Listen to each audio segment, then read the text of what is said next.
Welcome to my YouTube channel. Paano ba maging safe ang ating mga messenger sa mga unsafe links na pinapasa sa atin ng ating mga ka-video call o posibleng mga hackers o scammers na gustong makuha ang ating mga private information o ating mga lokasyon? Kung gusto nyong malaman kung paano, sundan nyo lang ang video na ito. Pindutin lang po natin ang ating messenger. Punta po tayo sa settings. I-click nyo po ang tatlong linya sa baba sa may menu. Click settings. I-scroll up. Click privacy and safety.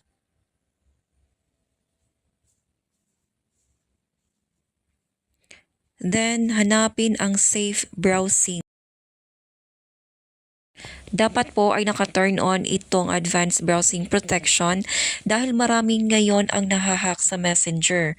Dahil kapag naka-turn on ito, ay magsisend ng warning sa messenger kung ang isang link o site na pinapasa sa atin ay unsafe o posibleng makuha ang ating information. At ito pang isa para maging safe o maiwasan o matrack ang ating IP address o malaman ang location ng ating kausap through video call sa messenger, kailangan natin na ma-secure ito. Balik po tayo sa settings sa privacy and safety at hanapin po natin ang IP address.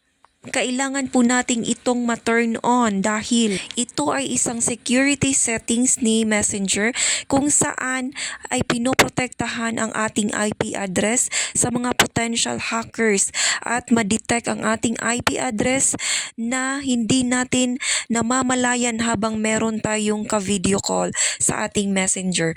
So yun lamang po, sana po ay may natutunan at maraming salamat po sa inyong panonood.